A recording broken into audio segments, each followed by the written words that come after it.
Rasulullah alladzi la nabiyya ba'da. Ya ayyuhallazina amanu alladzi khalaqakum min nafsin wahidah wa khalaqa minha zawjaha wa bassa minhuma rijalan katsiran wa nisaa wa tawallati tasawwurul arham innallaha kana 'alaikum raqiba. Ya ayyuhallazina qulu qawlan sadida yuslih lakum a'malakum wa yaghfir lakum dhunubakum wa may yuti'ir rasulahu faqad faza fawzan 'azima. Alhamdulillah, kita panjatkan puji dan syukur kita kepada Allah Subhanahu wa Ta'ala yang telah memberikan kepada kita nikmat yang begitu banyak, nikmat yang tidak mampu kita merinci menghitung satu persatu akan apa yang Allah berikan, anugerahkan, lancarkan kepada kita. Wa in ta'udzu ni'matallahi la tuhsuha innallaha ghafurur rahim. Seandainya lautan dijadikan sebagai tinta dan pohon-pohon sebagai pena, bahkan disebutkan bahwa ditambah dengan 7 luas lautan yang ada belum cukup untuk menuliskan nikmat-nikmat yang Allah berikan kepada kita. Kewajiban kita adalah bagaimana kita berada pada golongan hamba yang syukur nikmat, yaitu bagaimana dengan nikmat yang Allah berikan kepada kita ini kita manfaatkan untuk mendekatkan diri kita kepada Allah Subhanahu wa Ta'ala. Hadmi Allah berikan kepada kita nikmat pendengaran, bagaimana kita manfaatkan untuk mendengar apa-apa yang senantiasa mendekatkan diri kita kepada zat Allah Subhanahu wa Ta'ala. Begitupun juga dengan mata yang Allah amanahkan kepada kita, bagaimana kita memanfaatkan mata untuk melihat hal-hal yang mendekatkan diri kita kepada Allah Subhanahu wa Ta'ala. Termasuk bagaimana hari ini kita memanfaatkan titipan harta yang Allah berikan kepada kita belanjakan pada tempat-tempat yang mendekatkan diri kita kepada Allah Subhanahu wa Ta'ala. Salat dan salam semoga kiranya tercurah dari Rasul kita Nabi Allah Muhammad Sallallahu Alaihi Wasallam yang telah memberikan uswah terbaik kepada kita semua, dan kita bersyukur bahwa Allah telah memberikan jaminan Al-Quran kepada kita semua tentang menjadikan Rasulullah sebagai Rasul. Laqad kana lakum fi Rasulillah uswatun hasanah liman kana yarjullah wa liman yataqwa katsiran.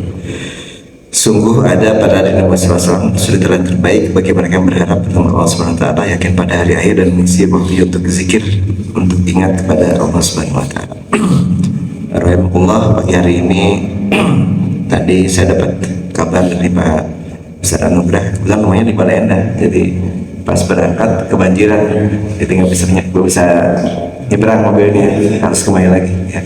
Jadi asalnya sudah diamankan pada Pak Rubi, cuma Pak Rubi belum siap ya untuk menyampaikan ya. Jadi kita manfaatkan waktu pada pagi hari ini. Alhamdulillah, ini kalau kita hitung-hitung hari ya, tidak terasa itu waktu masuk Ramadan tinggal berapa ya, 70 harian lagi ya, lebih kurang ya, nggak terasa ini kita akan masuk pada bulan Rajab ya. Kita sering bilang begini, padahal baru kemarin kita saum, sudah masuk saum lagi gitu ya. Jadi nggak terasa ini sudah mendekati masuk Rajab. Nanti Rajab, Syaban, Ramadan. Nah, di Rajab Syaban berarti kalau nggak 60 hari ya, berarti sudah memasuki bulan Rajab ya. Kalau kita lihat bagaimana para sahabat dulu, itu mereka tuh ketika ditinggalkan Ramadan, mereka tuh sedihnya luar biasa gitu ya. Jadi ketika mereka meninggalkan Ramadan berlalu, mereka tuh sedih ya. Kenapa? Karena mereka tidak mendapatkan yang namanya kenikmatan Ramadan yang mereka rasakan gitu ya. Jadi kan pasti beda ya Ramadan tuh ya dengan hari-hari biasa gitu. Bahkan semangat untuk ibadah tuh luar biasa meningkat gitu. Dan di sana pun Allah sediakan pahala yang luar biasa ya, pahala yang luar biasa. Kemudian juga memberikan satu kesempatan yang tidak pernah didapatkan pada bulan-bulan yang lainnya. Ada nuzul Quran ya, kemudian ada Lailatul Qadar ya, yang itu mungkin nggak didapatkan pada bulan-bulan yang lain gitu. Yang mana itu kan kalau dalam Al-Quran sampaikan bahwa yang namanya inna anzalna fi lailatul qadr, lailatul qadri khairum min alfi syahr, lebih daripada 1000 bulan gitu ya. Jadi pengampunan dosa ya yang kita minta kepada Allah, dan Allah mengampuni 1000 bulan, dan tidak sampai kita usia 1000 bulan gitu kan ya. Sedikit lah barangkali mungkin. Nah, jadi oleh karena itu pada pagi hari ini saya mengajak kepada saya dan juga rahimahullah, yuk kita sambut Ramadan dengan sukacita ya, bukan dengan kemudian bersedih-sedih, waduh ini Ramadan lagi, nanti kita saum lagi nih gitu, dan segala macamnya ya. Nah jadi para sahabat tuh menjelang Ramadan mereka bersiap-siap menyambut bulan suci Ramadan. Nah kita sering mendengarkan istilah yang namanya tarhib ya, tarhib Ramadan ya. Sering kita di mana-mana kita sering dengar, dan bahkan hari ini beberapa masjid sudah menyiapkan program Ramadan-Ramadannya. Insya Allah kita pun juga sedang menyiapkan program Ramadan ya. Mudah-mudahan nanti kita bisa share ya 2 bulan menjelang masuk Ramadan ya, sehingga kita tidak sampai lupa. Jadi semarak Ramadan ini sudah di mana-mana sudah mulai muncul ya, dari mulai bulan Rajab itu sudah mulai muncul yang namanya semangat untuk menyambut Ramadan ya.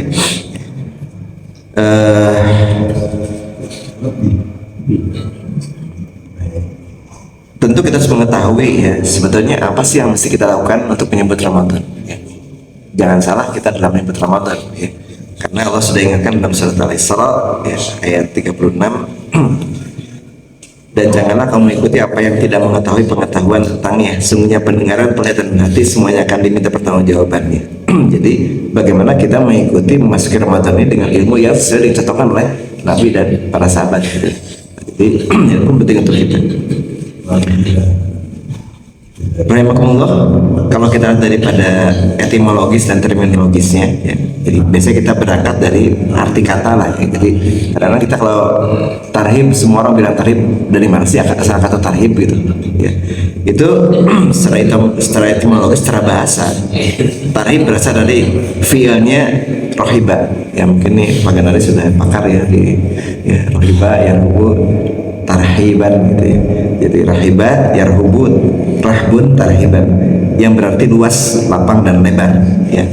Dan selanjutnya menjadi fiil rahaba yahrubu tarhiban, yang arti menyambut, menerima dengan penuh kelapangan, kelebaran, dan keterbukaan hati. Nah jadi kalau dalam Kamus Al-Munawir disebutkan bahwa yang namanya rahaba yarhubu tarhiban itu adalah bagaimana menyambut dengan apa? Dengan penuh kelapangan hati ya. Beda ya kalau kita misalnya mau kedatangan tamu ya, tamu datang dan tamu itu yang kita tunggu-tunggu gitu. Apa kita kemudian merasa terbebani enggak ya? Pasti kita akan merasa sukacita gitu. Saya dulu ketika almarhum ayah saya dan ibu saya masih ada, dulu tuh kalau bapak mau datang tuh, bapak mau datang ke rumah gitu, oh itu tuh luar biasa tuh, bahkan apa-apa yang tidak ada kita siapkan gitu. Saya kadang mikir apa sih yang disukai oleh bapak ya, oh ini ya, kadang beli dulu gitu ya, atau barangkali mungkin cucu mau datang ke rumah gitu ya, saya udah siap-siap, pasti saya penuhi dulu tuh lemari dengan makanan tuh ya, biar mereka tuh senang datang tuh ada warung nenek tuh di lemari gitu ya. Jadi sukacita yang luar biasa kalau kita akan kedatangan seseorang yang membuat kita menjadi bahagia. Nah ternyata Ramadan pun juga sama ya, kata-katanya rahaba yarhibu tarhiban, itu bagaimana kita menyambut Ramadan dengan lapang dada, sukacita, dan riang gembira. Kadang-kadang kita menyiapkannya apa ini yang perlu kita siapkan, banyak hal yang harus kita siapkan ya. Jadi oh ya, dalam kamus yang lain, kamus Munjid disebutkan bahwa kata rohaba berarti menyambut, masdarnya adalah tarhib yang mengandung arti penyambutan. Nah jadi namanya penyambutan berarti ada rangkaian-rangkaiannya. Ya, saya suka ada susunan acaranya ya kalau kita menyambut tuh, pertama apa. Kadang-kadang kalau kita pun sekarang membuat satu perencanaan yang baik, saya pikir tidak ada salahnya hari ini kita membuat. Nah, saya mau buat nantilah pas Rajab aja lah, sudah masuk Rajab saya akan buat perencanaan sehingga masuk Ramadan itu kita sudah siap, nggak masalah, silakan aja ya. Tapi ada persiapan-persiapan lain yang sebetulnya kita siapkan selain daripada persiapan-persiapan yang sifatnya persiapan hati ya, persiapan hati. Ya, jadi kelapangan, keterbukaan, kelebaran yang dimiliki baik material maupun spiritual, jiwa dan raga, serta segala yang ada dalam diri kita. Nah jadi totalitas ya, namanya kesiapan itu bukan hanya sekedar satu kesiapan dia, tapi semuanya ya. Kesiapan hati yang paling utama sebetulnya. Nah jadi kita datang ke masjid pun sebetulnya kita sudah punya kesiapan hati bahwa kita akan ya mencari ridho Allah Subhanahu wa taala, karena itulah yang kita tuju ya, karena kita lahir sebagai wa ma khalaqtul jinna wal insa illa liya'budun, hanya untuk ibadah kepada Allah Subhanahu wa taala. Jadi kalau kita mengenal kata-kata aku mentarhib Ramadan, itu bermakna bahwa kedatangan bulan Ramadan akan aku sambut secara total, maksimal dan optimal ya, jadi ini betul-betul kita menyiapkan segala macamnya. Jadi saya ingat kalau dulu ketika di project itu kalau ada pimpinan proyek yang akan datang gitu ya, itu kita menyiapkan segala macamnya ya, dari mulai yang sifatnya berkaitan langsung dengan apa yang akan kita sajikan, ataupun hal-hal lain yang berkaitan dengan rencana penyambutan, itu semua disiapkan ya, karena kita ingin maksimalkan agar tamu yang datang itu diberikan satu sambutan yang terbaik gitu ya. Jadi sambutan secara total ya, bagaimana kita menyiapkan itu dengan kesiapan yang terbaik ya. Ibnu Munzir ya, tahun 630 17 Hijriah, seorang ahli bahasa Arab, pernah menjelaskan bahwa Ramadan berasal dari kata ramad ya. Ramad itu yang berarti panas batu akibat sengatan sinar matahari ya. Jadi ada juga istilah yang namanya Ramadan itu adalah panas yang membakar gitu ya, membakar.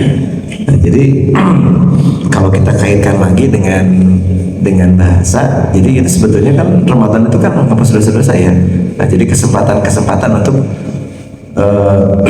istilahnya kalau Ramadan itu pintu neraka ditutup rapat-rapat, pintu surga dibuka lebar-lebar, setan dibelenggu ya. Bayangkan oleh kita ya, setan dibelenggu, tidak menggoda, dan pintu surga dibuka lebar-lebar, dan Allah memberikan pengampunan yang luar biasa kepada hambanya. Berarti itu ada kesempatan yang terbaik membakar dosa-dosa kita gitu. Nah ini kalau kita kait-kaitkan itu sana tuh ya itu ya, jadi Allah disebutkan membakar itu ya, membakar dosa-dosa kita ya. Ada juga yang mengatakan bahwa Ramadan diambil dari kata ramida, keringnya mulut orang yang berpuasa akibat haus dan dahaga. Nah, jadi ada juga mengartikan seperti itu. Memang betul ya, pada saat Ramadan itu ya semua sama ya, ketika saum itu ya terasa ya, mulut tuh ya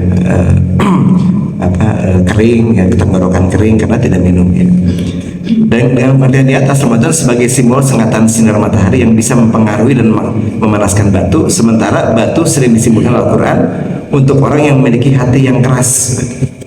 Jadi dikaitkan juga ternyata kalau istilah Jawa bukan ilmu gatuk ya, menyambung-nyambungkan ya, tapi memang itu betul. Jadi yang namanya hati manusia itu keras laksana batu gitu. Kadang-kadang diingatkan tuh tetap aja nggak berubah gitu ya. Banyak orang-orang yang diingatkan begini, bahkan hari ini itu yang namanya musibah yang datang itu adalah peringatan sebetulnya gitu. Tidak mungkinlah ada yang kemudian datang kepada kita tanpa Allah menyisipkan pelajaran-pelajaran yang berharga kepada kita. Saya kadang-kadang kalau ngobrol dengan anak-anak dan istri di rumah itu, kalau kita ada kejadian itu saya katakan bahwa ya kita doalah sama-sama agar kita mampu untuk mencerna apa sih yang sedang Allah berikan kepada kita hari ini gitu. Jadi kalau hari ini kita dapat misalnya ujian dari Allah Subhanahu wa taala, nah kira-kira apa sih pelajaran yang ingin Allah berikan kepada kita? Karena itu kan yang paling sulit sebetulnya gitu ya. Hilang dompet misalnya gitu. Atau barangkali ya misalnya tiba-tiba misalnya kita dapat sesuatu musibah yang kadang-kadang kita di luar dugaan kita ya. Kita nggak berpikir kenapa sih kok Allah berikan kesulitan yang luar biasa kepada kita gitu. Bahkan saya kemarin sempat ada tamu dari Jakarta, dia sebetulnya dia tinggal di Jakarta tapi ada proyeknya di Jogja gitu. Dia sampai tertipu hampir sekitar 5 miliar gitu dari proyek itu sendiri. Dia bilang, aduh kok saya tuh kok begitu berat ya menghadapi itu. Terus saya katakan bahwa kebetulan saya punya hal yang sama juga gitu ya, bukan hal yang baru. Saya pun pernah mengalami hal yang sama dan kerugiannya juga tidak kecil ya, hampir sekitar 7 miliaran gitu. Tapi saya katakan bahwa yang namanya ujian itu tidak mungkin Allah berikan kepada kita di luar kemampuan yang Allah berikan kepada kita ya. La yukallifullahu nafsan illa usaha. Bahwa Allah memberikan kemampuan, berikan ujian kepada kita pasti proporsional ya. Tinggal bagaimana kita menerima itu, kemudian kita menjadikan itu sebagai pelajaran, dan kita kemudian kembalikan semua kepada Allah ya. Makanya kalau ada musibah kan innalillahi wa inna ilaihi rajiun ya. Segala datang dari Allah, kembali kepada Allah. Nah, jadi ketika kita kemudian menyerahkan sepenuhnya kepada Allah, berarti kita ikhlas menerima itu sebagai satu kebaikan yang Allah berikan kepada kita. Nah, ini penting untuk kita. Jadi yang namanya musibah itu ya, saya kaitkan sedikit ya. Musibah itu ya keberserah diri kepada Allah Subhanahu wa taala, dan kita mengambil pelajaran dari apa yang Allah berikan kepada kita. Ya, termasuk sebetulnya yang namanya hati manusia yang keras ini pun kadang-kadang ya tadi ya, diingatkan masih belum berubah, diingatkan belum berubah. Ya, kita doa kepada Allah yang mudah-mudahan dengan apa yang Allah berikan kepada kita, peringatan-peringatan, merubah diri kita. Nah, hari ini yang namanya musibah yang terjadi itu ya tidak mungkin lah itu terjadi tiba-tiba ya, atau terjadi yang barangkali ini mah tidak sengaja lah gitu, nggak mungkin lah ya. Tapi itulah merupakan satu iktibar yang Allah berikan kepada kita semua. Baik, kembali kepada pembahasan tentang tarikh Ramadan. Dari pengertian di atas itu bahwa yang namanya Ramadan ini mampu membuat panas dan hati yang sekeras batu bisa terpengaruh ya. Nah, jadi ini isu Brandin dalam kultur media ya, tentang misteri bulan Ramadan. Jadi ternyata Ramadan itu mampu untuk menghancurkan yang namanya karat-karat yang ada pada hati manusia ya di bulan Ramadan. Jadi ini penyambutan Ramadan ini merupakan bagian dari syariat Islam. Jadi tidak salah kalau kita menyiapkan itu. Bahkan kadang-kadang anak-anak saya itu bikin, saya yang tahun kemarin ya, itu masih ada sekarang gitu. Di kaca itu ditempel digantungkan ada tulisan Ramadan gitu ya. Itu yang mungkin anak saya bikin gitu ya, ditempel gitu. Kemudian itu sebagai satu kesempatan kita untuk kembali mengingatkan kita bahwa kita akan kembali pada Ramadan. Walaupun kita pun tidak begitu yakin bahwa kita akan masuk pada bulan Ramadan ya, karena boleh jadi mungkin 1-2 hari menjelang Ramadan kita dipanggil Allah Subhanahu wa taala. Nah, ini yang barangkali kita tidak pernah tahu, itu rahasia Allah Subhanahu wa taala. Tapi persiapan Ramadan mesti kita lakukan ya. Nah, kemudian di sini semua sudah menyiapkan ya, paling tidak di rumah kita sudah menyiapkan apa yang namanya misalnya ya, kita mulai baca-baca lah buku tentang tarikh Ramadan, tentang Ramadan nih. Apa sih yang membatalkan saum Ramadan ya, kemudian apa sih kemudian rukun-rukun dan sebagainya, itu mulai kita baca ya. Dan hari ini karena satu hal yang sulit ya, kalau sekarang itu apalagi kalau sekarang ada AI ya, itu tuh paling gampang, paling mudah kita untuk mencari informasi tentang sesuatu gitu. Walaupun ya kita mesti pilih-pilih dan bilang-bilang gitu ya. Jadi kita mulai melihat yang namanya apa sih yang namanya persiapan yang kita lakukan. Ada banyak hal yang kemudian kita bisa lakukan. Pertama adalah menyambut dengan penuh rasa gembira, itu sudah pasti ya, karena bulan Ramadan sangat banyak faedah dan ketentuan dan keutamaan-keutamaan yang terdapat di dalamnya, di mana pintu surga dibuka lebar-lebar, tadi saya sampaikan, di mana neraka tutup dengan rapat-rapat, pahala dilipat gandakan, amalan sunnah menjadi wajib, dan masih banyak hal lagi. Nah, ini kesempatan yang baik. Ramadan itu kalau lipatan amalnya hari ini misalnya 10 kali lipat, Ramadan itu bisa berpuluh-puluh kali lipat ya. Jadi ibadah yang kita lakukan itu bukan hanya semata-mata kemudian kita begitu saja, tapi ternyata di bulan Ramadan Allah melipat gandakan pahala-pahalanya. Nah, jadi kalau Ramadan itu istilahnya itu seperti bagaimana kita mendapat kesempatan untuk menambah amal ya dalam waktu yang singkat gitu ya. Jadi sebulan Allah berikan kepada kita untuk bagaimana kita terus amal itu semakin bertambah dan semakin bertambah gitu. Dan tadi bahwa surga dibuka lebar-lebar, neraka ditutup dengan rapat-rapat. Istilahnya kalau dulu ada yang menganalogikan tuh istilah di sepak bola ya, itu seperti misalnya dapat hadiah untuk penalti ya, tapi penaltinya bukan hanya penalti, tapi penalti yang tidak ada kipernya gitu ya. Jadi bayangkan nih, kita dikasih kesempatan menendang bola ke dalam gawang yang gawang itu kosong, nggak ada siapa-siapa gitu. Kalau ada kipernya kan kemungkinan masuknya masih ya 50-50 lah ya, karena kalau kipernya jago mah, apalagi kalau yang undangnya tidak baik ya, ya tidak akan masuk bolanya ya. Ini Ramadan itu digambarkan analogikan itu seperti kita diminta untuk menendang bola ke dalam gawang, gawangnya itu kosong, gak ada siapa-siapanya, dan kita dikasih kesempatan berulang-ulang untuk menendang itu ya. Nah, rasanya kalau kita konsentrasi penuh ya, rasanya kita bisa memasukkan bola ke dalam gawang ya, kalau kita maksimalkan gitu. Nah itulah seperti itu ya. Jadi kesempatan beramal begitu luar biasa. Yang kedua, mendatangi berbagai kajian Ramadan guna meningkatkan pengetahuan tentang Ramadan agar hari-hari yang dilewati semenjak hari pertama sampai hari terakhir itu memberikan satu bekal yang cukup ya dalam di bulan Ramadan. Jadi di bulan Ramadan ini kalau kita ada kegiatan tuh kita manfaatkan sebaik-baiknya. Saya membiasakan di keluarga besar itu ada kegiatan Ramadan karena kebetulan tidak semuanya di Bandung ya, ada yang di Bandung, ada yang di Jakarta, ada yang di Medan gitu. Jadi saya ngadakan yang namanya pengajian virtual gitu ya, jadi selain kegiatan di tempat yang biasa gitu, saya ngadakan kegiatan virtual, Zoom meeting lah gitu. Jadi kesempatan jadi saya kembali kepada kasus COVID ya. Dulu ketika COVID itu kan banyak keterbatasan yang ada ya, bahkan kuliah pun juga saya tidak ada kuliah dulu gitu, hampir 1-2 bulan gitu, karena untuk mungkin perguruan tinggi menyiapkan platformnya bagaimana kita berkomunikasi dengan mahasiswa tanpa harus bertatap muka langsung. Saya bersyukur dikenalkan dengan yang namanya platform yang namanya Zoom ya, kemudian Gmeet gitu ya. Mungkin kalau dengan itu kita tidak pernah kenal itu ya, sehingga kita bisa tatap muka dengan mahasiswa ya, cukup dengan menggunakan Zoom ya. Bahkan ada tambahan lagi dengan Jamboard misalnya. Jamboard itu kita bisa asistensi, gambarnya masuk, saya coret-coret sampai kita komunikasi sampai coret-coret di tab atau di laptop gitu. Itu sebetulnya di satu sisi kita mendapatkan ujian musibah berupa datangnya COVID, sisi lain kita mendapatkan ilmu itu sebetulnya. Nah jadi ketika Ramadan saya manfaatkan itu untuk apa? Untuk pertemuan dengan saudara-saudara yang jauh ya.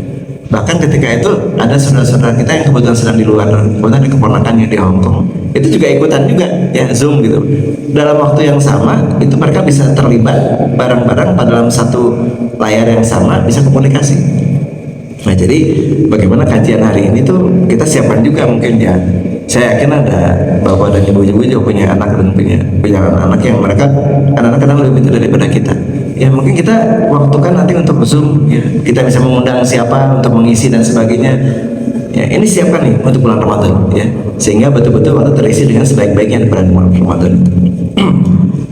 Ketiga, melakukan persiapan fisik, mental, dan spiritual. Ini penting ya. Sejak awal sudah ada perencanaan yang matang, mulai dari penyiapan mushafus untuk tadarus dan berazam membaca tafsir Al-Quran selama Ramadan ya. Nah ini ya seperti di masjid ini pun juga rutin ya, ibu-ibu sudah menyiapkan tadarus lah nanti gitu ya. Ya bahkan bisa sampai 3 kali khatam ya, karena barang-barang bacanya, jadi kami banyak gitu ya, sehingga satu orang kalau 30 aja kalau satu orang satu juz 3 orang ya, itu sudah bisa selesai cepat gitu ya. Itu nah ini menyiapkan itu juga sudah siapkan sejak awal. Jadi menyiapkan fisik, mental, dan spiritual. Yang memang fisik itu ya kita mulai berlatih lagi dengan saum ya. Jadi mungkin kita yang sudah lama tidak saum, pas tiba-tiba saum Ramadan itu kan terasa begitu berat gitu ya. Nah mungkin tidak saatnya kita sudah mulai pada bulan Rajab Syaban itu berlatih untuk saum lagi ya, paling tidak mungkin Senin Kemis kayak mulbit bisa gitu ya, berlatih lagi gimana ya persiapan segala macam ya. Jadi memang terus terang kalau kita bicara masalah suasana pasti kan berbeda, tapi kita mulai melatih diri kita ya, bagaimana kita mulai melatih pada kondisi kalau kita tidak sedang sakit ya, kita sudah melatih untuk bagaimana sahur, melatih untuk bagaimana kita mengajak anak-anak untuk sahur dan sebagainya, walaupun pada sahur sunnah kan seperti itu, bisa sahur hanya cukup minum aja biasa sudah cukup ya. Nah, jadi menyiapkan nih, kemudian menyiapkan tadi ya, mushaf-mushafnya.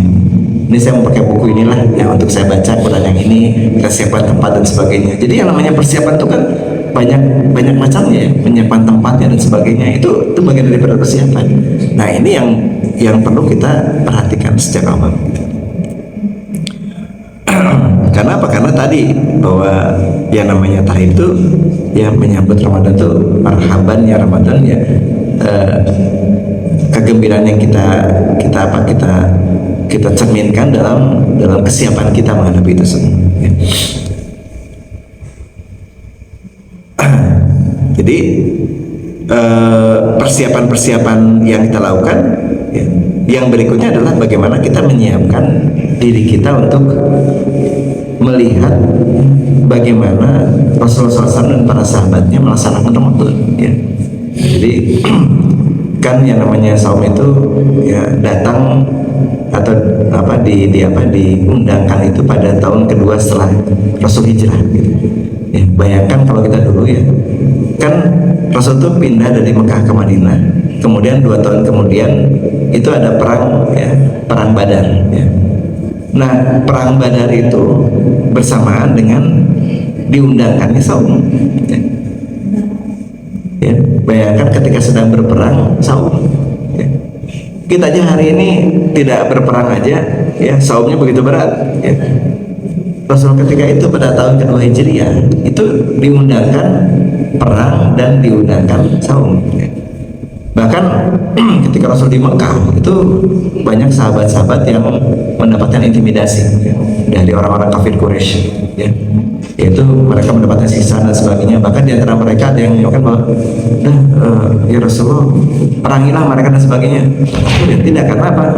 Rasul itu melaksanakan sesuatu karena apa? Karena perintah dari Allah Subhanahu wa taala. Tidak inisiatif ya Rasulullah.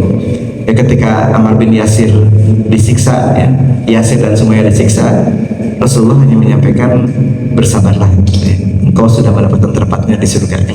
Itu kan hiburan yang Rasulullah sampaikan. Rasul tidak kemudian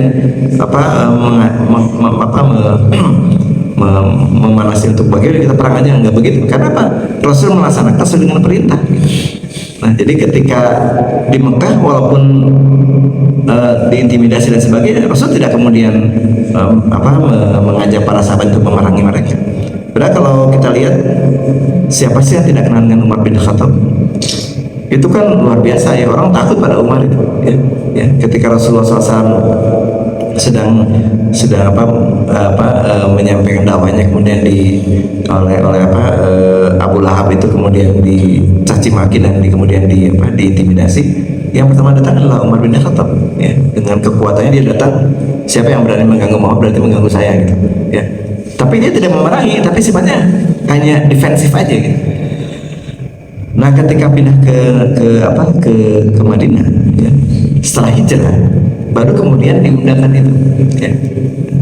Kalau kita mah jika tepatnya gitu ya, jika tepat itu diundangkan untuk perang, ini bersamaan diundangkan juga untuk saum, jika atau 1 tahun dari gitu kan. Kalau persepsi kita gitu. Tapi ternyata Allah yang lebih tahu masalah pengaturan itu. Jadi ketika datangnya Ramadan itu ya, ketika diundangkan masalah perang, datang diundangkan masalah Ramadan, sehingga mereka berperang pada kondisi yang sedang saum. Satu itu. Yang kedua, mereka berperang dengan keterbatasan yang luar biasa ya. Saya mungkin sering mengulang-ulang bahasan ini, mungkin kita bisa dibaca dari beberapa kajian-kajian, bahwa ketika itu pasukan Rasulullah SAW itu hanya sepertiga dari pasukan orang kafir Quraisy ya. Kalau di jumlah lebih kurang, kalau pasukan Rasulullah 300 orang, kalau mereka mah lebih dari 1000 pasukan mereka, bahkan ada yang 1200 orang lah ya. Baru pindah cek Sundama, baru udah Dawud lah pindah baru siap-siap, baru pindah, baru beres-beres, baru segala macam itu. Otomatis ketika sedang baru pindah itu kan baru-baru punya peralatan perang. Karena apa? Ketika mereka pindah dari Mekah ke Madinah ya, itu mereka tuh pindah hanya membawa baju yang menempel pada badannya saja ya. Bahkan Abdullah bin Auf itu dalam kisahnya itu kan, Abdullah bin Auf itu ketika hijrah itu kan istrinya nggak ikut ya. Abdullah bin Auf itu ketika di Mekah itu termasuk orang yang paling kaya di Mekah ya, saudagar yang kaya ya.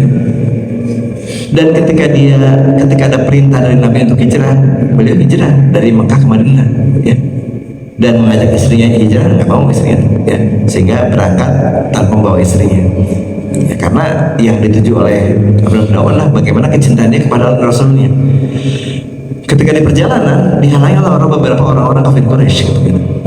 Nah, dia kemudian menghalangi, tidak boleh yang Abdullah bin Auf untuk pindah, tidak boleh. Apa yang kata Abdullah bin Auf ketika itu ya, aku akan pindah ke Madinah tanpa membawa sedikit pun harta yang ada saya tinggalkan di Mekah. Silakan ambil. Bayangkan coba. Rasanya kita mikir-mikir 2-3 kali kalau kita mesti melakukan tindakan seperti itu. Hijrah ke tempat yang kita pun belum tahu, ya, bakal apa kita di sana, ya, meninggalkan harta yang sudah kita kumpulkan bertahun-tahun. Ya. Ditinggalkan itu saja karena kecintaan kepada Allah Rasulnya. Ini kecintaan yang luar biasa. Ya. Saya kadang berpikir kesiapan macam apa yang melekat pada Abdurrahman bin Auf, ya, dan juga para sahabat yang lain. Jadi mereka semua pindah dari Mekah ke Madinah tanpa membawa sedikit pun harta, yang cukup hanya yang melekat pada bajunya saja. Makanya ketika datang ke Madinah itu Allah mempersaudarakan antara Muhajirin dan Ansar. Ansar itu yang ada di Madinah, Muhajirin yang datang dari Mekah dipersaudarakan oleh Nabi, ya. Abdurrahman bin Auf dipersaudarakan juga dengan, jadi memang sudah diatur-atur begitu, ya. Nah, dipersaudarakan dengan saudara yang ada di Madinah yang juga kaya raya juga. Dipersaudarakan, dipertemukan, soklah ketemu masing-masing. Itu yang luar biasanya ketika datang ke Madinah itu disambut oleh sahabat Ansor itu dan menawarkan kepada Abdurrahman bin Auf itu penawaran yang luar biasa. Ditawarkan setengah hartanya, ya. Bahkan ditawarkan suruh memilih salah seorang istrinya yang ada, ya. Ini Pak Ustaz saya sudah menyampaikan, ya, sok pilihlah mana depan pilih sana. Saya diceraikan, silakan ditikah gitu oleh Abdurrahman bin Auf. Tapi sikap mentalnya nggak euforia gitu datang ke sana. Udah saya mah jauh-jauh hijrah dari Makkah ke Madinah, nggak bawa apa-apa, ditawari seperti ini. Apa kita tidak suka cita? Oh iya, terpertawan di Allah terus kaki kan mungkin berpikirnya begitu. Tapi Abdurrahman bin Auf tidak begitu. Ketika datang ke Madinah, dia cukup mengatakan terima kasih atas penawaran yang terbaik. Semoga Allah memberikan keberkahan atas apa yang Allah berikan kepada Anda. Gitu. Saya tolong tunjukkan kepada saya di mana pasar. Ini yang luar biasa gitu. Jadi dia tidak pernah kemudian karena ditawari begitu, wah kesempatan, ya kapan lagi nih ada tawaran seperti itu kalau tidak kita ambil gitu. Abdurrahman bin Auf tidak seperti itu. Dia datang kemudian dia minta ditunjukkan pasar. Dia datang ke pasar karena dia sudah urat bisnisnya bagus, gitu ya. Datang ke pasar, dilihat pasar kok pasar yang dibangun oleh Yahudi itu, pasar itu memang ramai sekali. Itu pasar ini kok tidak sesuai dengan syariah karena memang mereka belum tahu seperti itu kan. Jadi semua mereka itu di sana itu menyewa lapaknya itu harganya cukup mahal, ya. Tapi karena nggak ada tempat lain, ya, mereka menyewa di sana. Dan Abdurrahman bin Auf ketika itu kemudian membuat strategi lain, ya. Dia kemudian dengan sahabatnya itu dia nanya, ada nggak yang punya tanah, ya di luar tanah itu yang punya tanah yang kita bisa manfaatkan untuk membuat pasar, ya. Ketika itu sahabatnya itu, saya ada tanah, tapi tanah ini ada orang juga mau lihat ke sana juga, buat apa? Karena tidak ramai dan sebagainya, nggak apa-apa gitu. Akhirnya tempatnya ada, kerjasama tuh antara Abdurrahman bin Auf dengan sahabat Ansor itu, ya. Kemudian tempat itu dibuatlah, datang Abdurrahman bin Auf menawarkan kepada sahabatnya Ansor itu, gimana kalau kita berbagi modal, ya. Saya sebagai pengelola, ya, Anda sebagai yang mempunyai modal, ya. Jadi ada sahibul mal, ada mudarib itu yang mengelola, sahibul mal yang punya dananya, ya. Sahibul malnya adalah sahabat Ansor, sedangkan mudaribnya adalah Abdurrahman bin Auf. Nah, Abdurrahman bin Auf kemudian membuat kafling dengan modal yang diberikan oleh sahabat Ansor, ya. Membuat kafling dan dia mengajak semua pedagang untuk berbagi hasil, ya. Nah ini, ya, dengan mudharabah, ya. Mudharabah muqayyadah. Jadi bagaimana diajak para sahabat untuk silakan, ya, masyarakat tuh silakan berjualan di sini, tidak usah bayar, tapi cukup berbagi dari keuntungan yang didapatkan. Ternyata strategi ini luar biasa, ya. Ini tempat yang dulunya sepi berubah menjadi tempat yang ramai, ya. Tempat yang diminati lah gitu. Dan secara bertahap tuh pasar Yahudi itu mulai berkurang nih, mulai redup, dan pasar yang dibangun oleh Abdurrahman bin Auf mulai kelihatan maju. Nah itu yang dibangun. Jadi ketika berangkat dari Mekah ke Madinah tidak kemudian tidak euforia karena ditawari seperti itu ya kemudian kesempatan, tidak. Itulah yang dilakukan oleh Umar bin Khattab. Ya, kembali kepada tadi persiapan.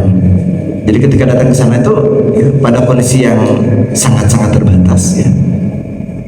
Peralatan perang pun juga terbatas. Tiba-tiba kemudian diundangkan yang namanya perang ya.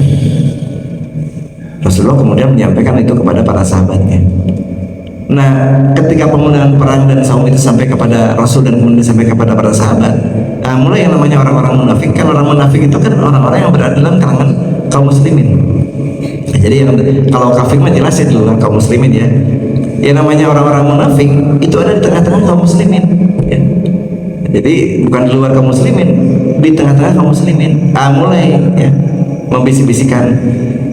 Tahu nggak kamu, kita lagi saum ya, kebayang harus perang, masuk akal nggak kira-kira? Nah, mulai dibisikkan itu, dan itu pun juga sampai hari ini tuh orang-orang munafik tuh akan ada terus gitu di kalangan muslimin yang selalu menghambat program mau gini-gini, untunglah yang sudah-sudah juga repot dan sebagainya, ya weh dibisikkan tuh ya. Sehingga orang tuh menjadi semangatnya menjadi berkurang ya. Mau masuk Ramadan, Ramadan mah ada masukin lami kene, kan santai we, tong rusuk-rusuk kayak apa, mulai itu ya. Ini dibisik-bisikan seperti itu, ini pun juga sama.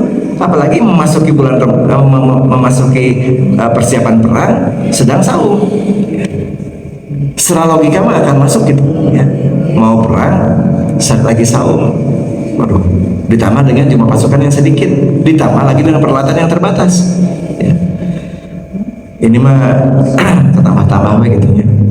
Pertama jumlah pasukan sedikit, peralatan perang tidak ada, lagi saum ya, harus berangkat berperang melawan orang-orang kafir Quraisy yang datang ke ya.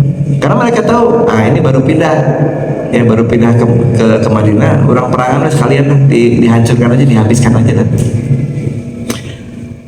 Rasulullah SAW menyampaikan kepada para sahabatnya ya, dan mengajak untuk berperang ketika itu, dan berangkat Rasul tidak kemudian gimana, dan para sahabat pun juga sama ya, ada punya kekhawatiran secara manusiawi wajar, secara manusiawi itu wajar ya ketika akan berangkat ya. Jadi yang dirasakan orang-orang yang di sana itu semuanya sama gitu, karena itu lumrah gitu.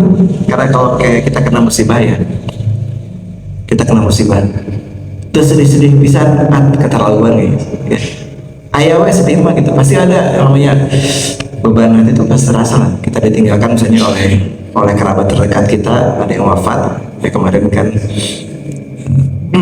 ditinggalkan cucunya misalnya meninggal, itu kan perasaan itu kan ada benar-benar gitu emang biasa enggak, pasti kita merasa sedih, itu hal yang lumrah buat saya ya, itu adalah manusia.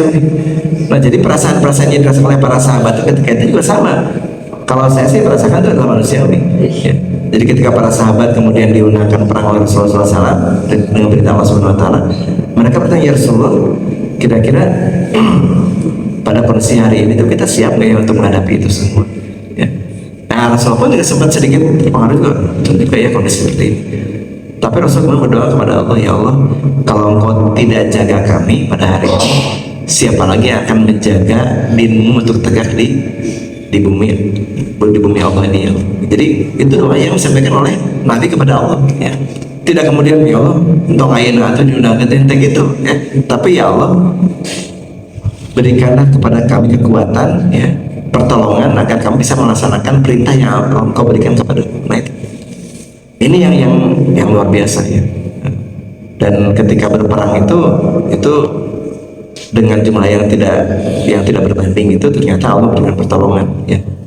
Allah menurunkan malaikat untuk membantu, dan akhirnya mereka bisa mengalahkan orang-orang kafir Quraisy ketika itu. Dan mereka terkejut, orang-orang kafir Quraisy ya, mereka melihat kalau berjumlah 300 segala jumlah 3000 gitu ya. Ya, karena Allah berikan pertolongan dari sudut yang tidak pernah kita duga. Nah, itu pun akan sampai kepada kita kalau kita kemudian bertawakal kepada Allah Subhanahu Wa Taala. Jadi kalau kita berserah diri kepada Allah, maka Allah pun akan berikan jalan di luar yang tidak pernah kita duga gitu. Ya. Mungkin Bapak Ibu sering pernah merasakan itu, kesempatan seperti itu, kesusah-susah tiba-tiba ada nulungan gitu kan ya. Itu sebetulnya kan satu hal yang memang Allah tolong dengan cara Allah sendiri gitu ya. Nah, tinggal kita bagaimana kita mengambil itu sebagai, oh ternyata ya di dalam kondisi begini aja Allah sudah tolong kita gitu. Nah, jadi ketika itu Allah memberikan pertolongan, ya, mereka sedang saum, mereka perang dengan keterbatasan jumlah pasukan yang ada dan peralatan yang ada, mereka bisa mengalahkan orang-orang kafir Quraisy yang ketika itu perlengkapan perangnya yang luar biasa, jumlahnya banyak. Dan termasuk akal atau gitu. Tapi itulah rahasia Allah Subhanahu wa taala, ya, mereka bisa mengalahkan itu. Jadi dengan Ramadan aja mereka bisa mengalahkan orang-orang kafir Quraisy. Nah, ketika itu, ya, Rasulullah para sahabatnya sedang berperang. Ya. Perangnya betul-betul perang gitu. Nah, hari ini kita juga sama-sama berperang sebetulnya. Berperang melawan hawa nafsu kita. Ya. Kadang kita kan ketika kita dapat hari ini tuh WhatsApp itu kan kita mesti hati-hati ya. Apalagi dengan adanya AI itu. AI itu kan karena saya berpikir misalnya kalau saya di dunia arsitek gitu ada gambar ini itu asli atau AI sih gitu. Sulit membedakan antara gambar asli dengan gambar AI itu sulit sekali gitu. Gambar maksudnya itu bangunan jadi yang sudah ada ataukah hanya AI saja, itu agak susah. Dari mana? Memang ya itulah yang namanya ya artificial intelligence. Intelligence kan dia kepandaian, tapi yang artificial ya. Jika orang ibu-ibu kalau masak ini pakai bumbu yang perasa gitu ya, rasa apa, tapi itu kan bukan rasa aslinya kan ya, rasa duren bukan durennya, tapi esennya itu duren gitu kan. Ini pun juga sama, rasanya itu rasa pinter, padahal mah bodoh gitu ya, AI itu ya. Kalau kita nggak bisa memasukkan item-item yang penting, dia tidak akan menjawab sesuai apa yang kita harapkan ya. Nah, jadi itu hanya alat bantu sebetulnya. Nah, jadi ketika itu saya melihat ini betul nggak ya seperti ini gitu. Nah, jadi bagaimana kita menyiapkan diri kita ini dengan sebaik-baiknya ya, yaitu sama dengan Rasul dan para sahabat ketika sedang saum itu menghadapi peperangan seperti itu ya, mereka menyiapkan dengan sebaik-baiknya. Walaupun mereka sedang saum, tapi mereka bisa kemudian melaksanakan tugasnya dengan sebaik-baiknya, bahkan bisa mengalahkan orang-orang kafir Quraisy. Nah, hari ini kita sedang memerangi hawa nafsu kita. Nah, bagaimana kita hari ini kita berlatih ya, menyiapkan mental kita, walaupun mungkin melawan hawa nafsu pun juga bukan hal yang ringan. Kadang ujian tuh menghadapi hawa nafsu itu cukup berat gitu ya. Pengen aja kita terbersit dalam benak kita tuh untuk berbuat kemaksiatan gitu. Ada aja dalam benak kita. Apalagi sekarang mah gampang gitu ya, kita dalam gadget itu gampang. Saya kadang istighfar tuh, ya Allah, gimana ya kita buka, misalnya kita buka jurnal gitu, ayo yang muncul deh gitu ya, iklan dan sebagainya itu. Bahkan sekarang itu kita misalnya ikut channelnya misalnya Abdul Somad misalnya, kita ikut tiba-tiba muncul aja gambar-gambar yang tidak semestinya gitu. Itu kalau kita kemudian kita biarkan, itulah judul dan dosa itu di sana gitu ya. Jadi kita nggak bisa dalam sehari aja kita banyak kesempatan berbuat maksiat dengan mata kita. Sehari-hari nih kita jalan ya, melihat hal-hal yang sebenarnya tidak boleh kita lihat dan sebagainya. Tinggal kita bagaimana kita tadi ya, berperang melawan hawa nafsu kita. Kan Rasulullah pernah ketika selesai pulang berperang itu menyampaikan begini, kita sudah baru pulang dari perang yang besar gitu, dan kita nanti akan menghadapi perang-perang kecil gitu. Ya. Sahabat bertanya, ya Rasul, apa sih perang-perang kecil itu? Perang melawan hawa nafsu kita sendiri ya. Jadi Rasulullah SAW menyebut melawan hawa nafsu adalah perang juga sama ya. Kita bisa rasakan lah ya. Jadi kalau kita pergi ke mall misalnya gitu ya, lagi punya uang gitu, segala mau dibeli ya, nutup penting dibeli oke gitu ya. Padahal kita sudah lihat bahwa nah itu mah penting amat sih dan gak ada manfaatnya juga, tapi karena kita punya uang dibeli juga sama kita gitu ya. Itu kan bagaimana kepandaian kita menjaga hawa kita kan ya. Ya. Nah kalau orang tidak punya apa-apa mah, tidak punya uang boro-boro. Kayak saya kadang mikir kalau mau ke mall tuh mikir kapan ya kalau sedang tidak punya uang pergi ke mall gitu ya, sehingga cukup melihat-lihat aja lah gitu kalau perlu, dan itu juga manfaatnya buat apa kita berangkat ke sana gitu. Nah, jadi kata Rasulullah tidak salah ketika menyebutkan bahwa kita sudah perang dari perang besar akan kita menghadapi perang-perang kecil gitu. Yaitu perang melawan hawa nafsu kita sendiri. Nah, nanti di Ramadan pun juga sama, kita menyiapkan itu dan kita mulai sejak hari ini persiapannya ya. kita menyiapkan hari ini, ya, bagaimana kita menyiapkan menghadapi Ramadan, ya, ada 1-2 bulan lagi ke depan kita persiapan Ramadan. Yuk kita siapkan bagaimana kita, kan kita selama ini ada program kita 4 minggu itu kan ada kajian tafsir, kajian hadis, ada kajian sirah nabawiyah, ada kajian tazkiyatun nafs, ya. Nah ini kan tazkiyatun nafs itu adalah bagaimana kita melembutkan hati kita, ya, bagaimana kita kemudian menghadapi sesuatu itu dengan hati yang lapang, dengan kesiapan hati bahwa apa yang terjadi sudah pasti yang terbaik dari Allah Subhanahu Wa Taala. Nah ini, ya.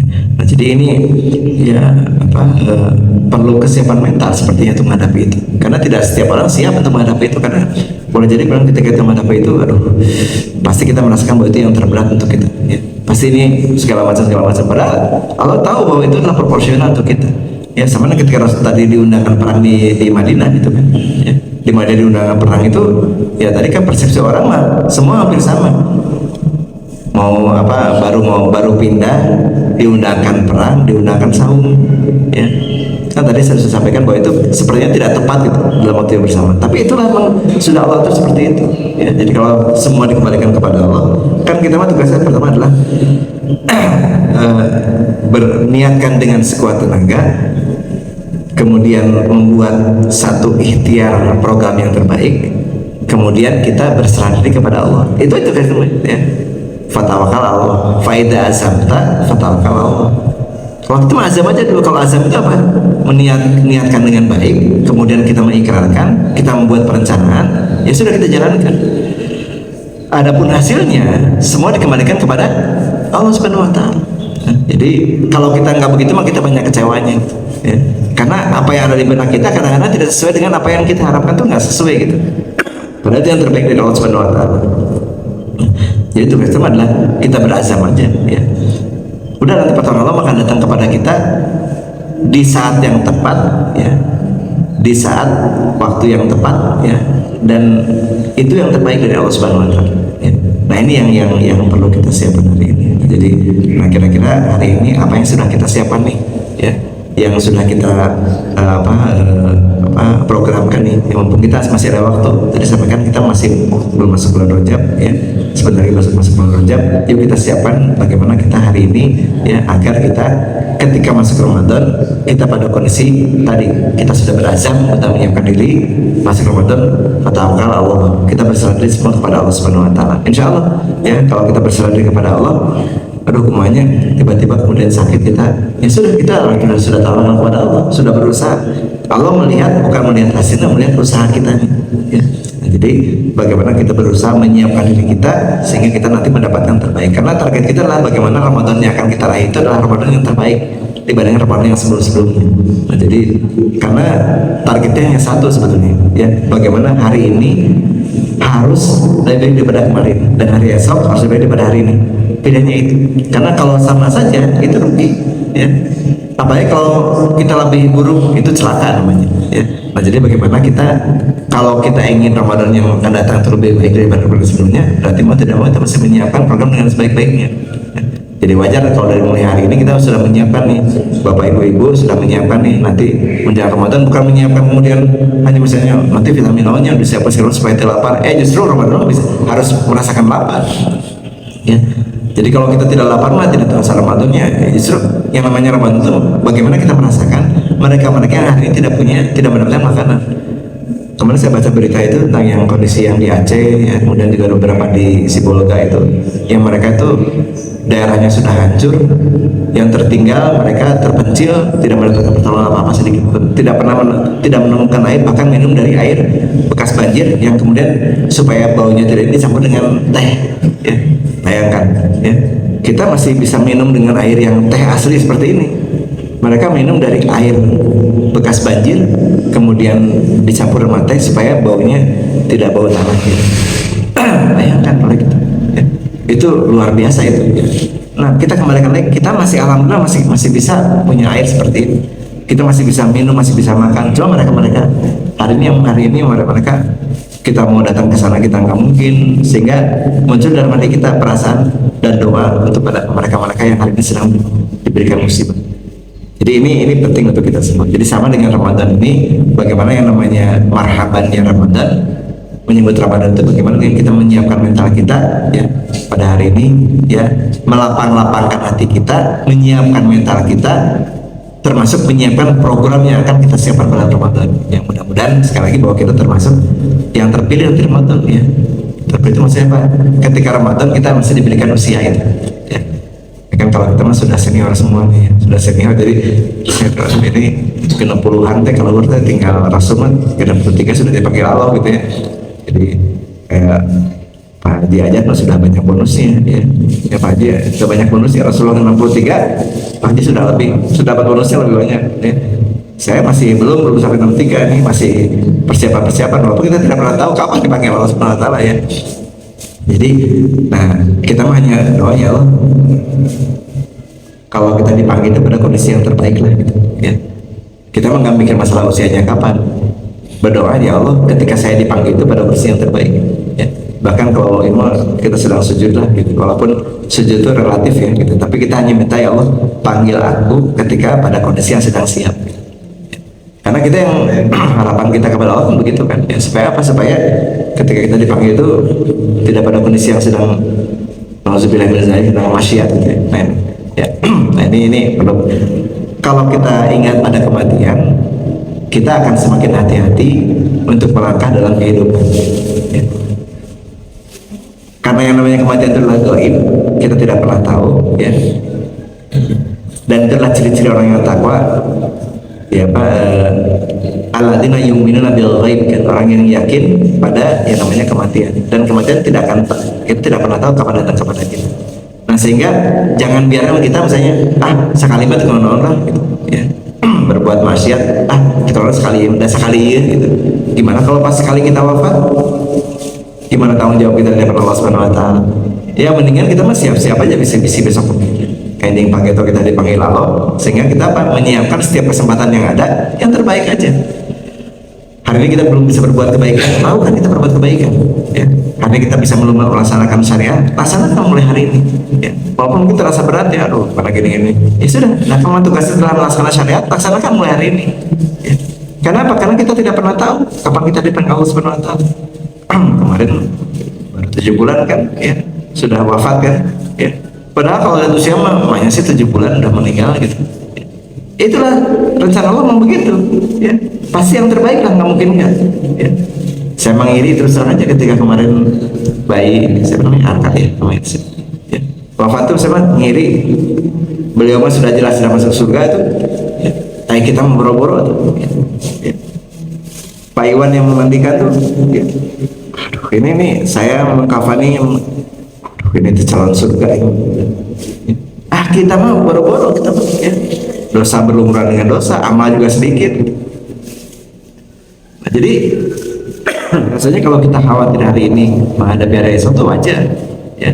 Jangan-jangan nanti kita besok lusa kita dipanggil Allah, kita masih belum siap menghadapi, amal kita belum cukup. Walaupun yang namanya masuk surga itu adalah rahman dan rahim Allah Subhanahu wa taala kan ya. Bukan karena amal-amal kita, karena rahman dan rahim dari Allah Subhanahu wa taala. Tapi paling tidak hari ini kita menyiapkan diri kita bagaimana kita memberikan yang terbaik dari Allah Subhanahu wa taala, termasuk penyiapan Ramadan ya. Jadi marilah kita sama-sama persiapkan ya, termasuk mungkin nanti persiapan 10 hari menjelang akhir Ramadan kita siapkan dari sekarang tuh ya. Pokoknya kita mah tidak usah nunggu 10 hari, pokoknya Ramadan pulang jalan dari pertama sudah mulai start tuh, sudah mulai kecepatan terbaik lah gitu ya, paling cepat lah gitu ya. Jadi mulai hari ini tidak salahnya kita menyiapkan program kita masing-masing ya. Apa yang kita siapkan, kemudian juga apa yang kita kerjakan, apa yang kita berikan, itu kita siapkan hari ini ya, kita buat program. Jadi faedah samtanya itu kita mulai hari ini ya. Tapi setelah kita berazam segala macam, Pak semuanya atau menyiapkan segala macam, tiba-tiba kita wafat, nggak apa-apa, itu sudah Allah pas nilai, itu nggak mungkin kan ya. Jadi pasti Allah sudah akan nilai apa yang sudah kita lakukan, pasti Allah sudah akan mencatat amal-amal kita. Jadi nggak usah khawatir kalaupun kita tidak sampai. Contoh seperti Hamzah sampai nggak di Fatah Falah di Mekah ya, kembali ke Mekah untuk Fatah Falah nggak sampai. Karena apa? Ketika perang Uhud dia wafat kan gitu ya. Tapi amalnya sudah sampai di depan Allah Subhanahu wa taala ya. Jadi bukan kemudian sampai pada Fatah Falahnya, Tapi orang semua bersiap kemudian berazam untuk satu fatafala kemudian wafat, dia sudah mendapatkan amal-amal itu. Nah kita pun juga sama, kalau kita sudah menyiapkan amal-amal kita, sudah berazam dengan sebaik-baiknya menghadapi Ramadan, tiba-tiba Allah kemudian panggil kita sebelum masuk Ramadan, insya Allah itu sudah Allah catat semuanya, ya tidak usah khawatir. Jadi sekali lagi marilah kita sambut Ramadan dengan kelapangan dada kita. Kalau kita menyebutkan marhaban Ramadan, ikutilah dengan kesiapan mental kita bahwa kita akan mendapatkan tamu terbaik. Ya, mudah-mudahan kita terpilih sebagai hamba yang terbaik dan kita menyiapkan hal yang terbaik untuk menghadapi Ramadan. Baik, sebelum saya akhiri, barangkali mungkin ada yang mau disampaikan. Alhamdulillah. Oh ya, terima kasih kemarin ya semua titipan-titipan wakaf sudah kami sampaikan, ya sudah kami terima, sudah kami terima. Ya mungkin masih ada yang kurang-kurang, ya. Pekerjaan sudah selesai, ya, tapi masih kurang-kurang untuk menutup biaya yang sudah keluar. Insya Allah itu akan terus bertahap, ya, kita bisa selesaikan. Yang penting hari ini sudah bisa terpakai gitu. Ya, jadi alhamdulillah kita sudah mulai terpakai, tempat tidurnya sudah bisa terpakai. Tinggal barangkali mungkin kita melihara sama-sama. Karena inilah amanah yang Allah berikan kepada kita semua. Ya. Tidak salah kita mungkin mengatur waktu, ibu-ibu orang bebersih bebarengannya kapan nih bebersihin yang awat bersih yang Iwan, kita kapan ada program membersihin yang Iwan yang menyebut Ramadan, siapkan, bangga lah, itu adalah milik Bapak dan Ibu sekalian. Ya, dan saya mah tengiringan wakaf hari tadi, dengan doa dan dengan kita ikhtiar seperti itu sudah bagian daripada wakaf, ya. Nggak usah khawatir, Allah tidak menilai apa yang dikeluarkannya, tapi Allah menilai hatinya. Jadi mulai kita menjelang Ramadan siap-siap nih bapak-bapak, kita bersih-bersih bagian sebelah kanan untuk yang Iwan, ya, untuk yang awat ibu-ibu silakan buat program untuk bersih sebelah kiri, ya, untuk bagian nanti satu pasti yang mana nggak ada tisunya, saya tisunya, ya, nggak ada nggak ada sabunnya, saya sabunnya dan sebagainya, bangga lah kita jalankan. Karena kalau kita mengandalkan orang itu banyak kecewanya kita, ya. Saya udah ini banyak kecewanya, mending kita mah jalan aja, ya. Allah mah tidak akan pilih-pilih amal mah, semua akan dapat dari Allah SWT. Maka silakan waktunya atur, insya Allah kita akan terus bersama. Baik, kalau tidak ada, saya cukupkan pertemuan kita pada hari ini, ya. Kita doakan mudah-mudahan guru-guru kita, ya, Allah berikan keistiqomahan terus berikan pimpinan kepada kita semua, dan bagi saudara-saudara kita yang sedang sakit semoga Allah berikan kesembuhan dan Allah berikan kifarat atas dosa dari sakit yang dideritanya. Kemudian juga yang sudah memberikan sedekahnya, memberikan wakafnya, semoga Allah catat menjadi kebaikan dan melipat gandakan amal-amal yang dari saudara-saudara kita tersebut. Demikian kami sampaikan, barakallahu lakum, subhanakallahumma wa bihamdika asyhadu an la ilaha illa anta astaghfiruka wa atubu ilaik. Assalamualaikum warahmatullahi wabarakatuh.